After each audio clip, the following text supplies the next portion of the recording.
Right. My name is Jason Johnson. I'm an alcoholic. I'm sober today only by the grace of God and the solution. I found the big book of Alcoholics Anonymous. Glenn, thank you for the invite. Kenny's on here, so this meeting might have gone downhill a little bit. I'm not judging. I'm just reporting. My sponsor is a guy named Carl Morris out of Covina, California. He knows he sponsors me. I'm his favorite. Kenny can vouch for that. I'm self-appointed, but I'm his favorite. There's a big difference between being the favorite and being number one. If you know him and you call him to refer to me, he considers me, for Christ's sakes, Jason. So that's about what we got with him. My sobriety date's 11/30/07. My home group's this meeting called Sandy's Kitchen. We started out during the pandemic in someone's kitchen. We have now moved to a church, which is a little disappointing on my behalf because we used to get fed at Sandy's house. Now we just have to drink coffee and eat cookies, but I guess we're saving lives. Everything I have in my life today, it's of value and any good as a result of Alcoholics Anonymous. Anything that I'm probably going to be that has any merit is from the program of Alcoholics Anonymous and the 12 steps. I'm grateful today to be here. I'm grateful to be a member of Alcoholics Anonymous in somewhat good standings. There's some days I just don't drink, but I'm grateful to be here. My life like this, it started, we just get into this thing. My mom and dad got divorced when I was really young. My dad took off, didn't know him at all. My mom was a hippie. I used to say she was an old hippie, but as I did some step work, I realized she was only like 22 when she had me, 21. So she was a young hippie. The reason I know she was a hippie is because she smelled like one. She smelled like that patchouli oil smell or whatever. More importantly, we lived up in the woods with a bunch of other hippies that smelled like her. And sometimes we lived in a teepee. Sometimes we lived in a log cabin. One time I remember we lived like in a gingerbread house built on the back of a truck. It was a pretty cool thing I had going on. I could run around all the forest, do whatever I wanted to do. But the thing was odd about that place is they would be nice to each other in the afternoon and in the morning, but at night they'd start drinking and they start beating on each other, right? And I'd see my mom get beat up on a regular basis. I did not know there was something wrong with that because in the morning I'd see my mom telling the same person that beat her up she loved him and hugging and kissing on him.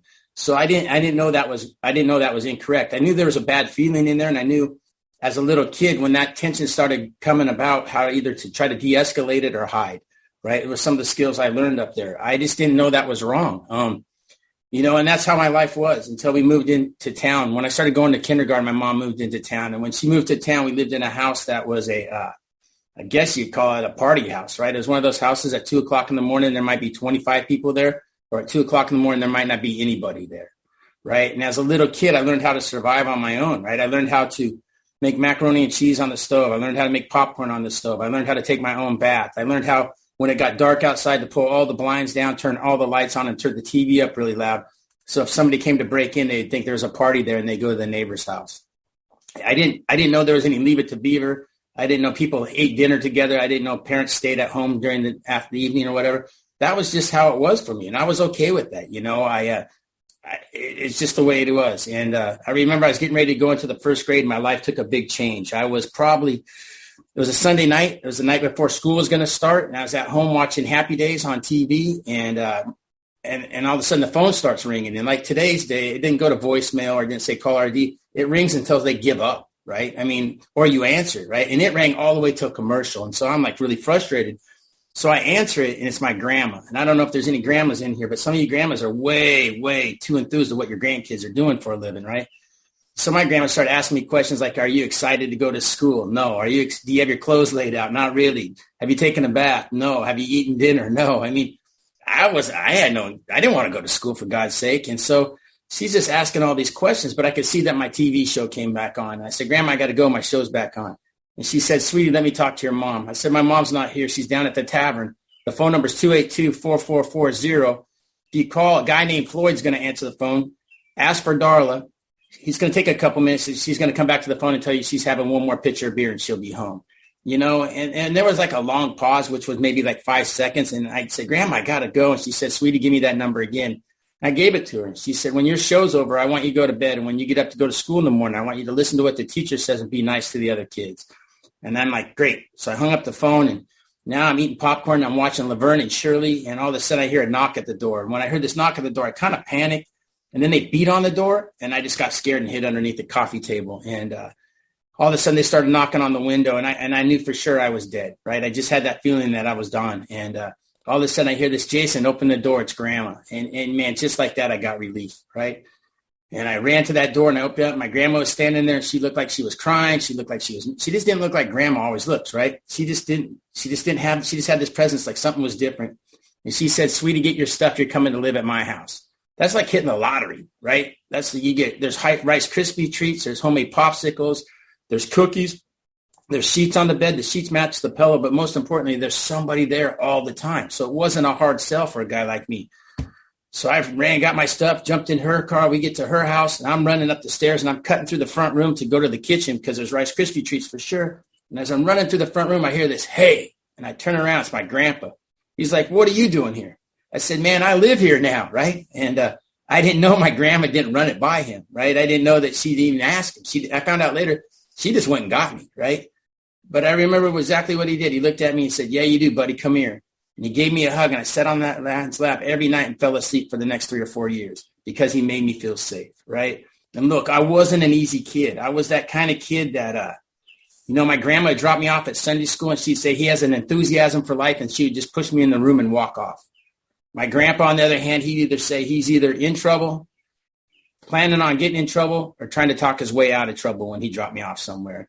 And that's just the kind of kid I was, right? I was one of those kids. I was a handful. I remember being in the 3rd grade, and it wasn't called career day, but everybody was going to dress up on the next day about what you wanted to be when you grow up. And I remember the teacher going around the class asking everybody what they wanted to be. And there's people wanted to be police officers, firemen, doctors, dentists, all that. And it got to me, and she said, "Jason, what do you want to be?" And I just said, for some reason, shouted out a bank robber, right? And I remember the look on that lady's face, right? She just looked at me, and some people changed their occupation really fast. A couple of my friends wanted to be bank robbers, and it was just kind of going bad, right? And so I got sent home with a letter that day. And I remember I was sitting in my yard with my friend Stevie that weekend, and we were talking about what we were going to be when we grow up and stuff like that. And I told him I want to be a bank robber, but there's no banks on our block. And Stevie reminded me that there was a Kool-Aid stand up the street on the corner. And I was like, "Man, let's rob that." And he said, "Okay." And so I went and got a BB gun and a bandana and a cowboy hat, and I rode my bike up to this Kool-Aid stand, and I robbed it, right? And it didn't go really well, right? They didn't have any money. All they had was Kool-Aid. And so my best thinking was what I saw Jesse James and those guys do is they take people for hostage and hold them for ransom. So I took a kid home and I tied him up to my clothesline pole, right? And as I was tying up to the clothesline pole, my grandma yelled dinner. And at our house at 5 o'clock, it's dinner time. If you don't go eat dinner, you don't eat, right? So I told this young man, "Hey, I'll be back. I got to go eat. When dinner's over, I'll come up and I'll deal with you."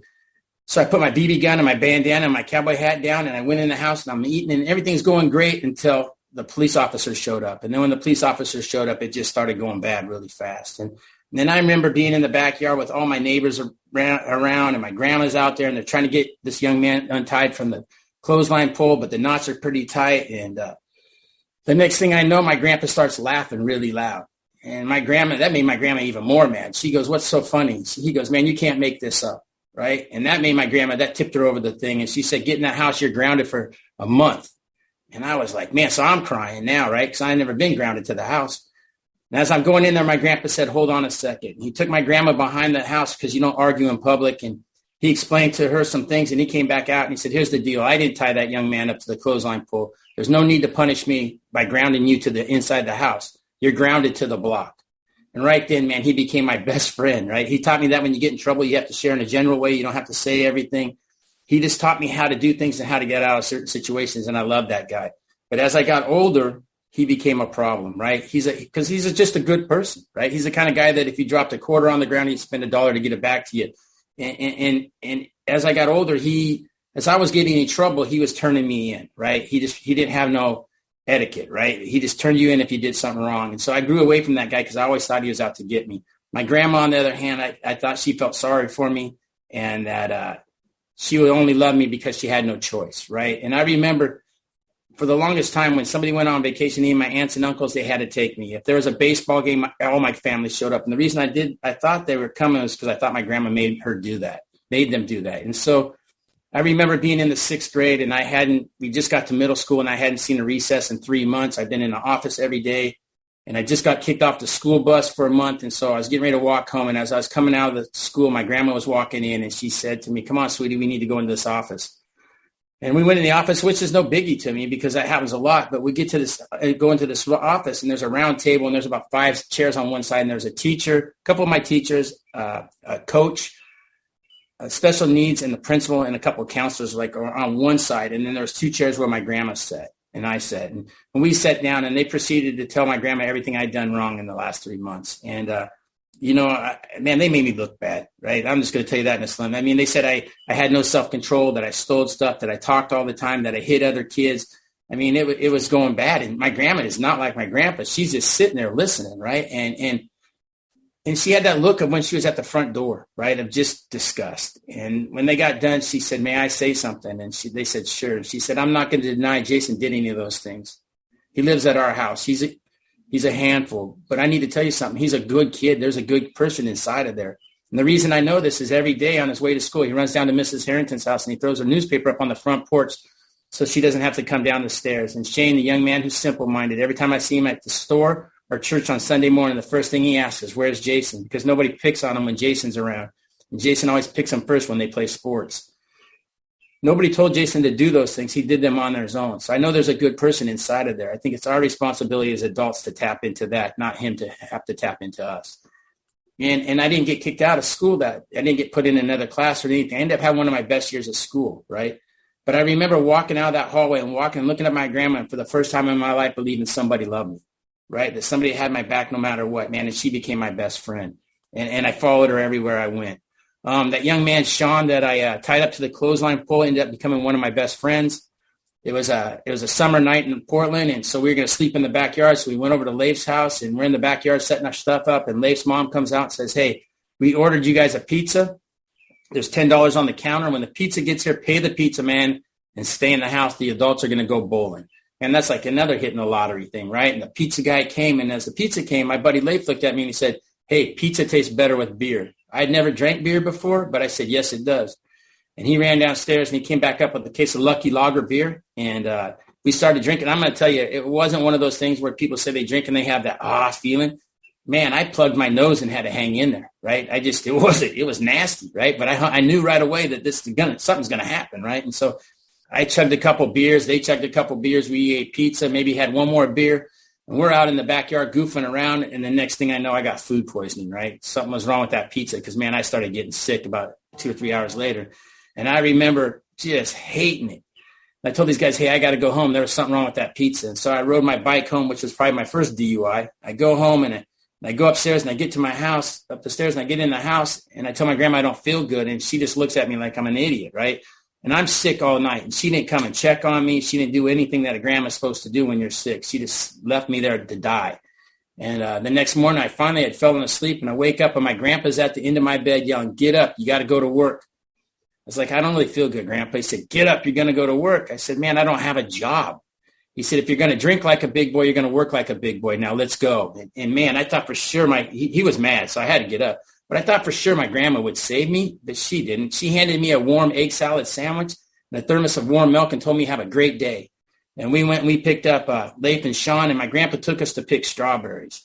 And I tell you, it's against the law for a minor to pick strawberries in the state of Oregon. And I believe I helped get that law passed because, I made like 27 cents. I picked strawberries. I got sick. I picked strawberries. I got sick. And I remember looking at my grandpa sitting on this truck thinking, man, I'm done with this stuff. And I looked at my buddies and I said, I'm not drinking ever again. They said, you're not going to drink anymore? I said, no, I'm done. And they said, you didn't like the booze? I said, man, I don't mind the beer.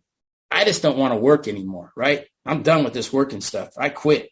And so I quit cold turkey, no AA, no 12 steps, no any Serenity Lane, nothing. I just quit. And what happened is that when I became a freshman in high school as well, because of the steps of Alcoholics Anonymous, I realized this is where my allergy and my obsession kicked in for me, right? Because I played sports on the weekdays and I drank on the weekends. What happened was I was saving my lunch money. I wasn't eating lunch Monday, Tuesday, Wednesday, Thursday, Friday, because I'd saved my lunch money, pitch in with some other guys, and we'd shoulder tap and we'd start drinking. Nobody was going to AA. Nobody was going to getting DUIs. Nobody's dying of a heroin overdose. We were just having fun, right? And that's how life was. I went all through high school with that way. I wasn't really a good student, but I was a good athlete. And we drank and we did what we had to do. On May 5th, 1989, Carl says I need to tell you the truth. I stole a motorcycle and I got in a high-speed chase and I crashed. And I woke up in an ICU unit not knowing what happened. And I started talking to this nurse when I came to, and I asked her what happened, and she said I was in a drunk driving accident on a motorcycle. I told her I don't own a motorcycle. She said, we know. And I asked her, am I going to die? And she said, you're not going to die, but you may lose your left leg. And if you don't lose your left leg, you're never going to walk normal again. And at that moment in time, I was all right with no leg. I just didn't want to die, right? And I told myself when I was laying in that hospital, I'll never drink or use ever again. And what happened was about 2 weeks after I got out of that hospital, I had this obsession in my head and this allergy that I just couldn't get rid of, right? I had this anxiety. I had this fear. I was just scared to death. And the only thing I know how to do is drink, right? When I drink, alcohol takes that away. And I just started lowering my standards to keep up with my quality of life, right? Eventually, I'm living in a house that's nobody's house, somebody's uncle's house until the police come, and then nobody knows whose house it is, right? It's one of those ones that has no water, no power. It's just a mess. And, and I was okay with that. Alcohol made that all right, right? My drinking made that all right, but about once a month, one of my uncles would show up at the house I was staying at, and they'd drag me down to a payphone and make me call my grandma. And I'm like, why do I have to call grandma? And they said, because she calls us every single day. First thing she does, she calls all the hospitals, the institutions, then she calls all our family, and then she calls all of our friends. Has anybody seen Jason? Anybody know where Jason is? Is Jason alive? Can somebody please go find Jason? And so they tell me, you need to call her so she'll leave us alone, right? And so I would call her, and I would tell her I was working out of town and I was doing really good, and I would come see her, right? And I meant that with all my heart, right? I'm not a bad guy. I'm just powerless over alcohol, right? And so what happened was I had all the intentions of going, but I'd go back to where I was staying and I would start drinking and I wouldn't show. Because that once I put alcohol in my body, I could rationalize and justify anything, right? My rationalization was if I don't see you, I'm not stealing from you or lying to you, and I'm not hurting you. That was my best thinking. What I didn't know is that my grandma didn't have a solution to her problem, and her problem was me. Right? Her fear and anxiety and all that was scared to death. And I just drank, and it went on like that for quite a while. And every once in a while I'd go see her, especially if I needed like $5, $10, or I hadn't had any food for a while. I'd do what you have to do. But more than likely I would just stay away, right? Because that's what I thought was best for everybody. On December 4th, 1997, my uncle Leroy showed up. I had got kicked out of the house, and I was in a tent in the backyard, and he showed up at my tent and he said, hey, your grandma's been in the hospital. She was in ICU for about a week. They just took her off of life support. I think you need to come say goodbye. I said, I don't really want to go. And he said, I didn't ask you if you want to go. You're going to go, right? And so he's a bigger biker guy than me. And so he dragged me out of my tent. I got in his truck. And when we got in the truck, he handed me a pint of vodka, and he said, drink this. And I drank it. And we got to that hospital, and I had a little bit of confidence. But I don't know about you, but at ICUs here, there's only that 2 or 3 people in the room at a time. And then everybody sits in the lobby outside of this room. And so I have a big family. When I got off that elevator, I looked over to the left, and there's my whole family, right? And they're all sitting there, and I don't need eye contact. I don't need you to tell me I'm a piece of crap. I know that, right? I know I'm a piece of crap that's not going to amount to nothing, and I'm all right with that. I don't need any of you to tell me that. So I went and sat on the other side of the room, and nobody came over and talked to me, not even my mom. And eventually my aunt came over and said, hey, you need to get in there, say goodbye, and get out of here. And I said, all right. And so I went in there. My Uncle Gary was standing there, and my Uncle John. And Uncle Gary said, man, just talk to her like she's here. Grab her hand and just talk to her like she's here. She hasn't had her eyes open all day, but she knows you're here, right? And he said, don't worry about anybody out there. And I said, okay. And so I started talking to her, and I grabbed her hand, and she opened her eyes, and then she started talking to me, and I panicked, right? Because everybody started coming to the door and started to come in because everybody had flown in. And I did what I always do. I told Grandma I have a great job. I'm working out of town, and there's a lot of people here that would like to see you.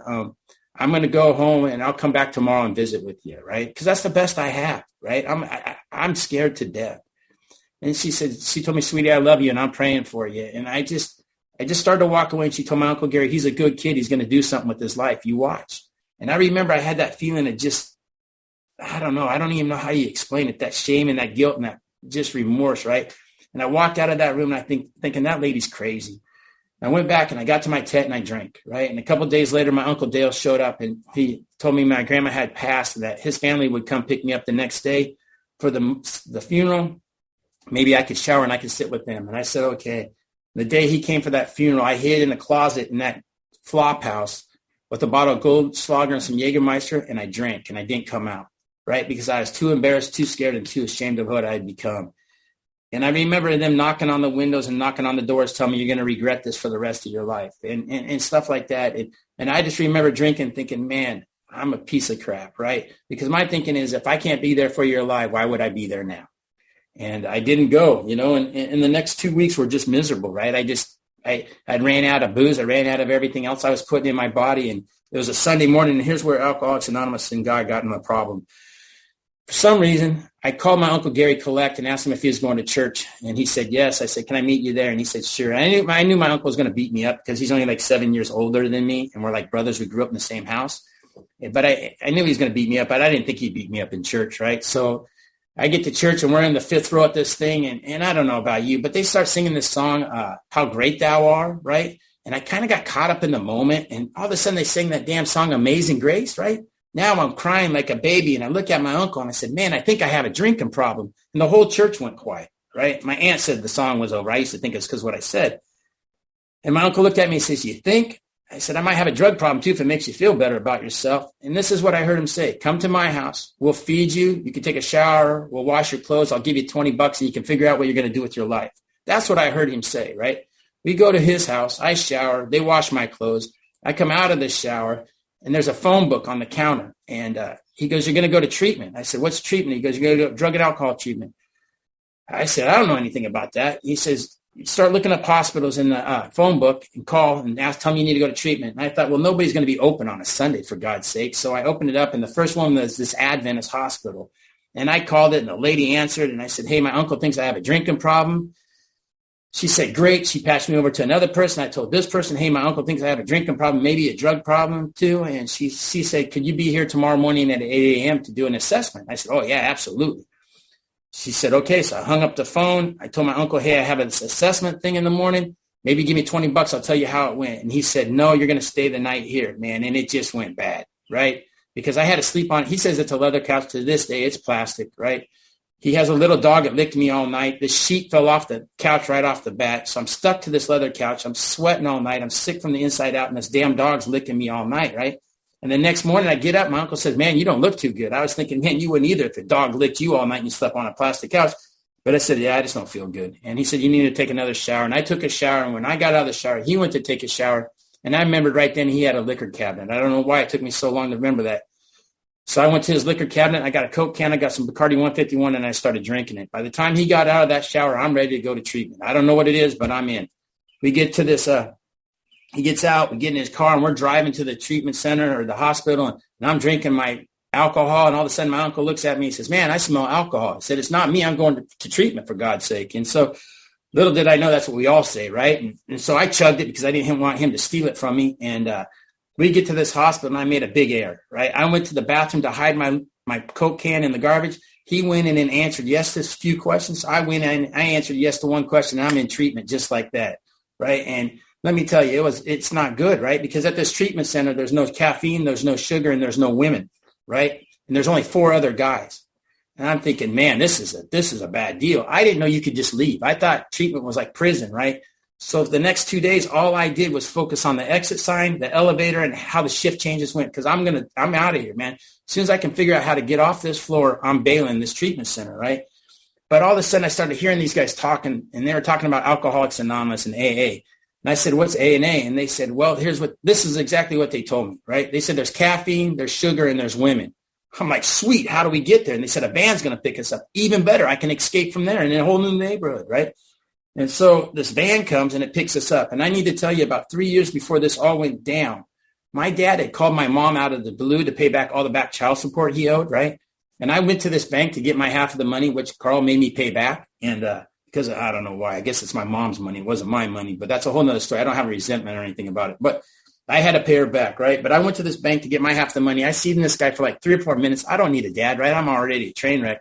I just need to drink and use like I drink and use. And so I said, hi, I took my money, and I left, right? I'm in this van, and I prayed to this guy that I don't really have a relationship with. I said, please don't let me know anybody in AA. And if I do, please, God, don't let me owe him money, right? That's the only prayers I had about AA. And I get in this van, and we're driving there, and we go into this meeting. Sure enough, there's some caffeine, there's sugar, and there's some ladies in there. And I'm looking around this meeting trying to figure out who I'm going to start dating so they can break me out of this treatment center, right? And I see a guy standing in the back, and I said, man, that looks like my dad. And they said, you don't know who your dad is? I said, man, I've only seen him one time in 29 years. Well, there's a break in the meeting, so my new gang and I walk up to this guy. I said, hey, do you know who I am? He said, nope. I said, I think you're my dad.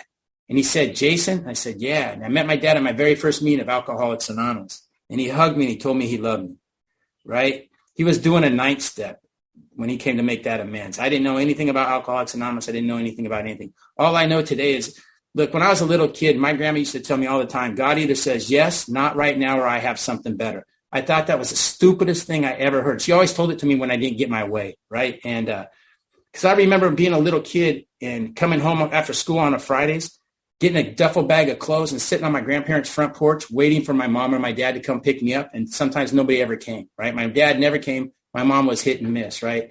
And I remember sitting there being like in the 3rd grade, 2nd grade, sitting on that front porch just praying that somebody come get me.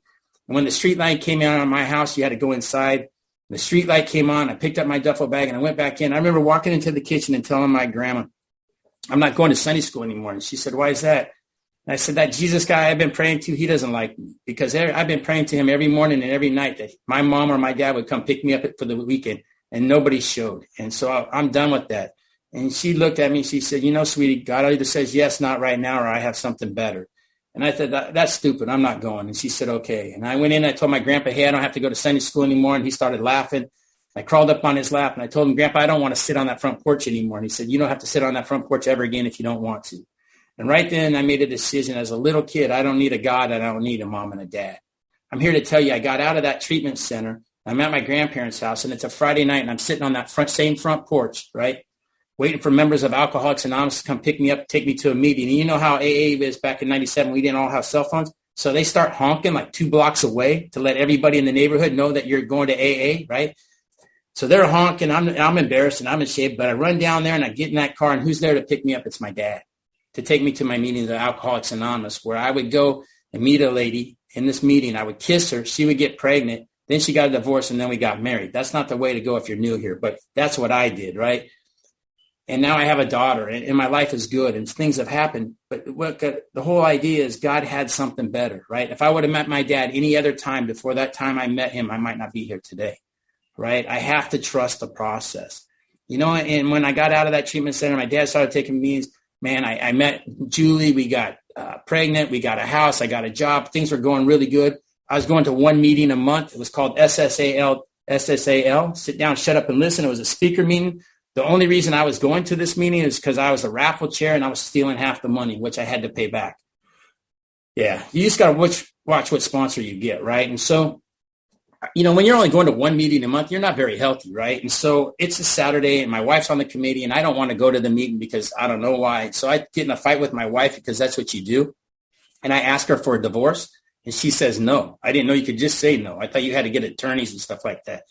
She said, I'm going to the meeting. Maybe you should go. I said, screw your meeting. And so she took off and I did what every good alcoholic does. It's trying to get out of AA. I went and got a big book, the Bible, and I wrote a resignation letter to Alcoholics Anonymous.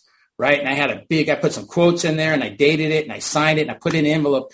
And I was going to take it to this guy, John B. John B., I thought was the president of AA in the state of Oregon because he had all these naughtigans, right?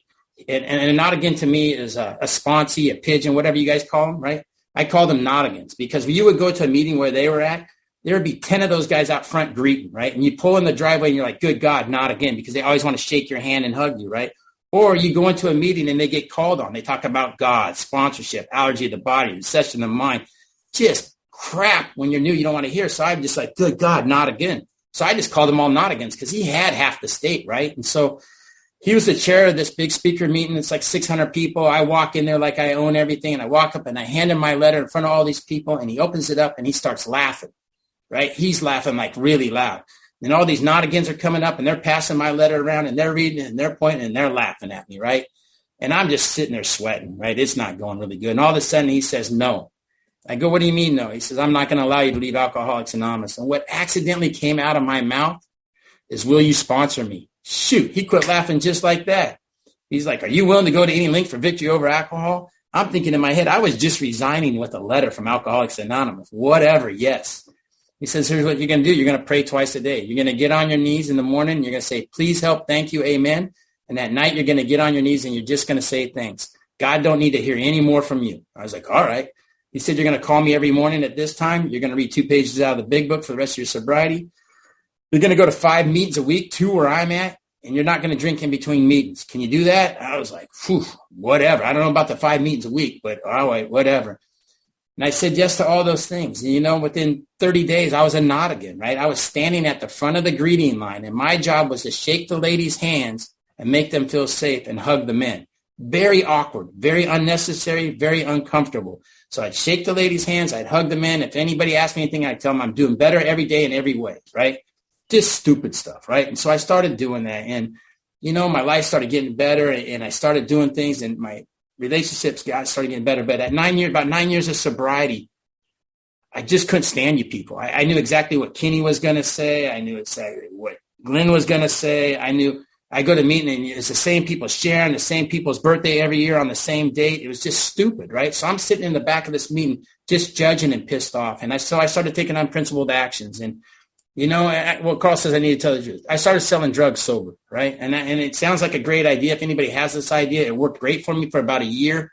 I'm doing really good at it. I bought a car, took it to this tire place, put wheels and tires on it, pulled out, and the tire fell off, and I crashed. The wheel fell off. And they rented me this Chrysler 300, which looked like a Hemi, right? It said Hemi on the side. It looked like a Rolls Royce. I thought I had arrived. And so I went and met this guy I'd been meeting every day for about a year, and I purchased 157 grams of meth, or at least that's what it weighed out to be with the cops. And I'm driving down the street, and all of a sudden, a car gets swarmed by police cars, right? And my first thinking is, man, I've only been in this car one time. What am I going to do with this? I have a small basketball of methamphetamines. I'm like, what am I going to do with this? And so I do what every good drug dealer does.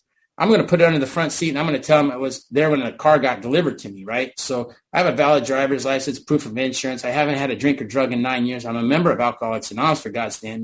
It's not mine. It's not my dope. And so I'm sitting there, and these officers are doing whatever they do. I mean, there's a lot of them. It's not like two. It's like a whole force. And this officer walks up, and he taps on the window, and I roll it down, and he says, Jason, which is another bad sign. He didn't ask for my ID. He said, Jason, could you shut the car off and step up on the curb?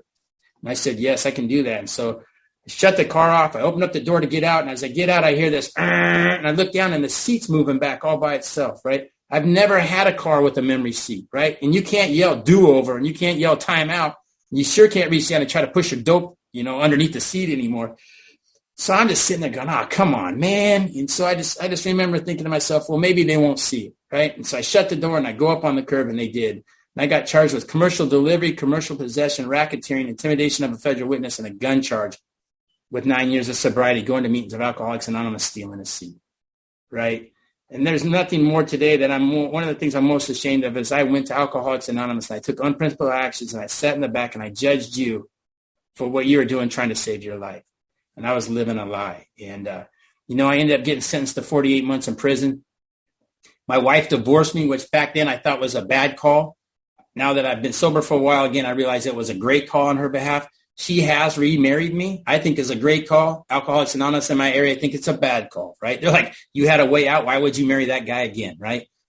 But, it was in that jail cell. I got put in solitary for the first 3 weeks because if you get arrested in the state of Oregon, the sheriff's office has been running the jail system since the 1800s. They don't need your opinion. I gave them my opinion. They put me in the hole for 3 weeks. But something happened when I was locked up by myself. In that first week, I had a lot of fear. I had a lot of anxiety. I was scared to death, and I wasn't going anywhere for 23 hours a day. And I did what I heard John's voice say, get on your knees and ask for help. And I got on my knees, and I said, please help, thank you, amen. I got on my bunk, and if I got any relief, I got back down on my knees, and I said, thanks. And I started doing that, right?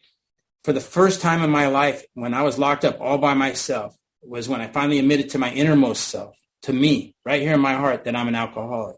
I had been telling everybody I was an alcoholic before that, but that was the first time in my life I'd ever told myself that I'm an alcoholic, and my life changed just like that.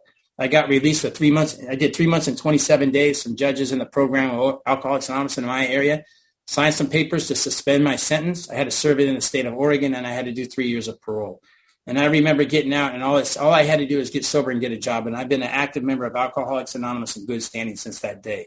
I don't take anything for granted. I will go to wherever I have to do to stay sober, right? And I'm so grateful for that. I'll share a couple of how my life is today, right? What is it like today? You'd think I'd be a good father. My daughter's 23 right now. She just went to Washington, D.C. I think she's going to go to law school in Washington, D.C. I don't know, George something. I don't know what it was. I wasn't paying attention. My wife and her went. But she wants to be a Supreme Court judge, right? And I'm like, good God, we're in trouble, but because we're like totally different. But that's what she wants to be. I was walking through my house the other day, and there's a bunch of sorority girls here or something. I heard him talking about Bailey being running for president of the United States. And so as a father, I asked if I could have a cabinet position. She said no and didn't even hesitate. And I asked her, what can I have? Can I do anything there? She said, you could be a greeter, right? Well, I'd be a Nottigan at the White House, right? That'd be awesome, but I don't think that'll ever happen. But if it does, you're all welcome.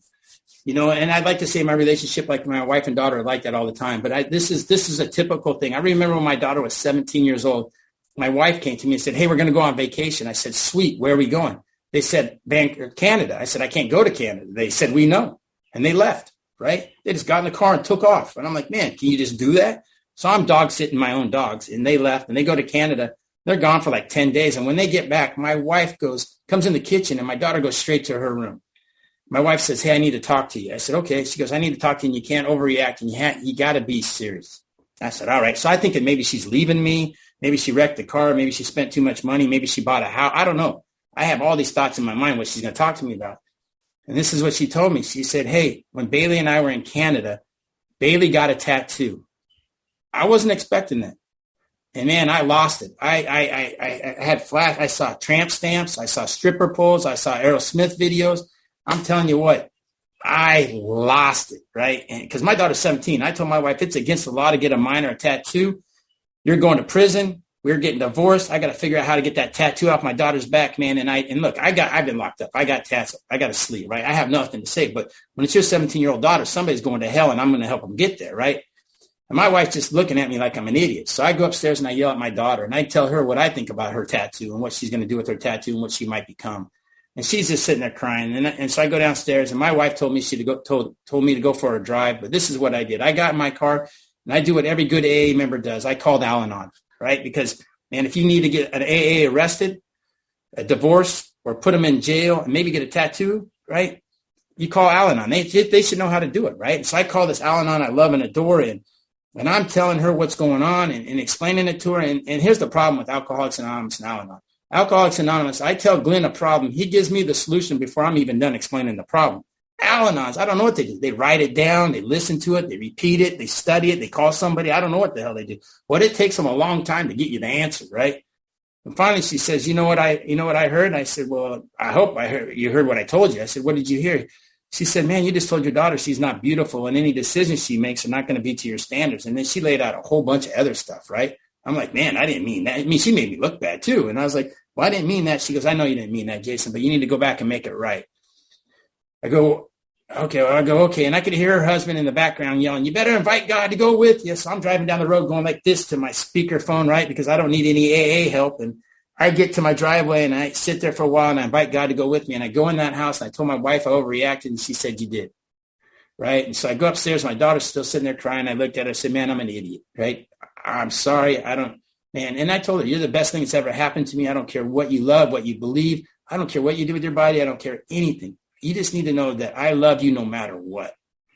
Right. And she goes, I know, Dad. And we knew you were going to overreact. So then I kind of became a victim. And I said, well, why didn't you guys tell me a different way? She said, there was no way to tell you, Dad. And then she goes, do you want to see the tattoo? I'm like, whoa. Sure, we're this far into it. What the hell, right? And so she lifts up her shirt, and on the side of her chest, there's an AA symbol that says one day at a time. And there's these two hands, one going like this and one going like this, right? My first thought is, Jesus, I hope you're not an alcoholic. And second, what's with the praying hands? We're not Catholic. But I didn't say anything. I learned something like in the last 5 minutes, right? From my Al-Anon friend. And she goes, you want to know what it means? I said, sure. She said, if it wasn't for Alcoholics Anonymous, you and Mom would have never met, and I wouldn't be here.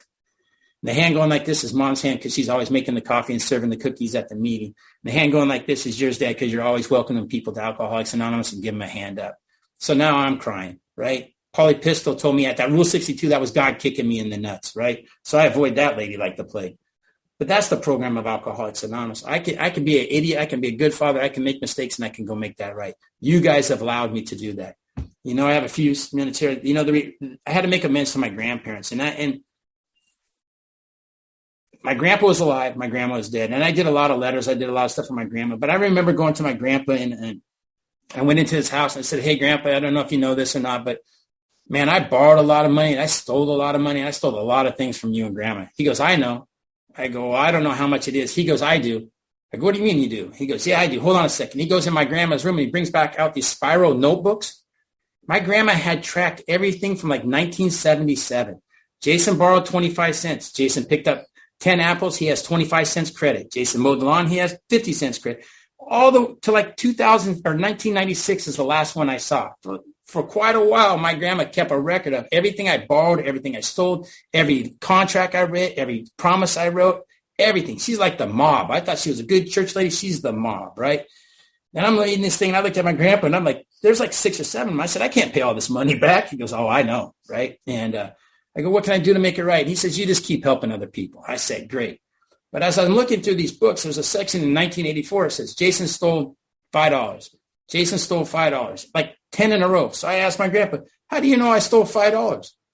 He goes, well, every Thursday I put $5 in the coffee cup, and every Friday morning it was gone. You and Grandma and I lived there. Do you think Grandma stole the $5? I was like, oh, I probably stole it. Like, yeah, you know what I'm sitting there. Well, he kind of got me. I said, why didn't you tell me to stop? He goes, I asked you many times if you stole it, and you told me no. I said, but you knew I did. He said, look, Jason, stealing's not wrong until it's wrong to you. And I'd rather you steal from me than our neighbors or your friends. That's the guy that I thought was out to get me, right? And I remember getting in my car, and I drove away, and I called John, and I said, hey, I made my amends. He said, great. How much do you have to pay back? I said, nothing.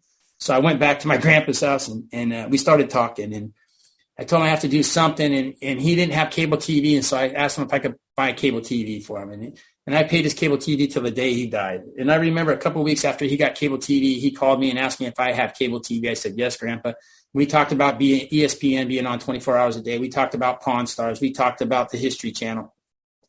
And I remember when we were done, he said, man, this is the coolest gift anybody's ever gotten me. I was making amends for actions I took, and I got the blessing of that, right? And I'm grateful for that. When he died, I was one of his favorites too. My grandma, on the other hand, I didn't know how to make that amends. She was dead. I went to the grave sites. I wrote letters. I looked for dragonflies, butterflies. I did everything in the big book. I talked to Howard P. for about 2 hours on. I mean, I did everything I could, but I would get relief, but I wouldn't get relief. I don't know if that makes sense to anybody. I still had that ache inside, right? And I remember I was flying back from a conference, and I got this story from this guy, Jimmy Jack. It came across my phone, so obviously I wasn't in airplane mode, so I'm still not very good at what I do. And there's a story about this little boy. And look, I'm the kind of guy, if you tell me what to do or you give me clear-cut directions, sometimes it takes me a little bit. But if you tell me a story and I can figure that out, and then you got me, right? And it's a story about this little boy, and he was the firstborn in his family, and his sisters were born, and his parents started paying attention to his sisters. But he knew his dad loved football. So he asked his mom and dad, can I sign up for football? And they signed him up, right? Right away, the kid knew this was a big mistake. He's not an athlete. He's a computer kid, right? But after every single practice and every single game, his dad would come find him and tell me he loved him and how proud he was of him and give him a hug. And so the young man just stayed on the team. They played all the way through high school. In his senior year, his team's going to the state championship. And, it's about 2 weeks before the big game. They're at practice, and the coach calls him over to him, and he says, son, I don't know how to tell you this, but your dad had a heart attack today, and he didn't make it.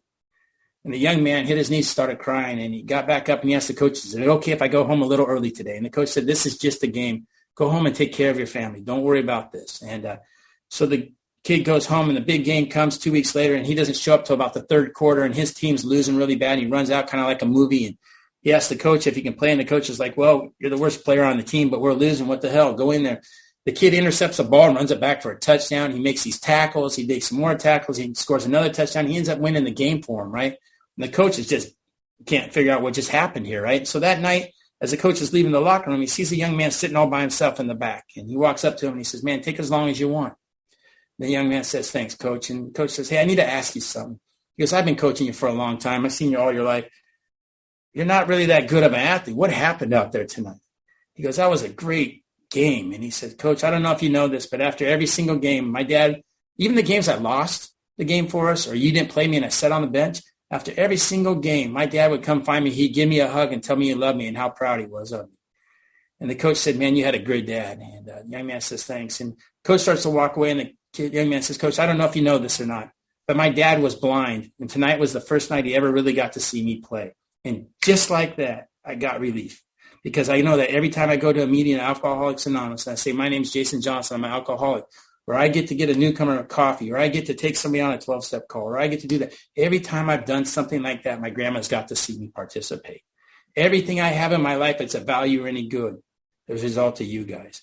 I I know that when I die, I want to go to that big meeting in the sky, right? That's the first place I'm going to go. And the people I'm going to look for, I'm going to make sure there's a Bill and a Bob and a Jesus, right? If there's no Bill, Bob, and Jesus, there's going to be some explaining to do, right? And so I'm headed straight there. But I know who's going to be waiting in the parking lot. It's going to be my grandparents, right? My grandpa, if you're not an hour early, you're late, right? So he'll probably be standing by the car pacing, and he'll see me, and I'll walk because he'll wave at me because he doesn't think I ever know where I'm going. And I'll walk up to him, and for the first time in my life, as an adult, I'm going to be able to hug my grandpa, right? Because I never did that before. I'm going to be able to hug my grandpa because I hugged the men in Alcoholics Anonymous. And I'm going to be able to tell him I love him and thank him for giving me a safe place to live. My grandma by then will probably be in the parking lot dancing, praising Jesus and thanking God and telling my grandpa I told you so, probably, right? And I know what she's going to do. She's going to hug me. She's going to tell me she loved me, and she's going to tell me she's proud of me. And for the first time as an adult and a sober person, I'm going to be able to look my grandma in the eyes and say, Grandma, it's the damnedest thing. These people in this program called Alcoholics Anonymous, they found a solution to their problem, and they introduced it to me. But most importantly, Grandma, some of those folks showed me some grace. And in doing that, they introduced me to that kid inside of here that you only believed existed. You know, I was told by my grandma a long time ago that you have to participate in your prayers, right? I told her I want to win the baseball game. She'd tell me, I tell her I win the game. She'd tell me go to practice. Told her I prayed for a bicycle. She told me to mow the lawn, right? And here's what I know today. Every morning I get on my knees and I say, my dear friend, if you see fit and it be thy will, I'd sure appreciate it if I could stay in Alcoholics Anonymous another day. Thank you for allowing me to participate in my prayer. Thanks.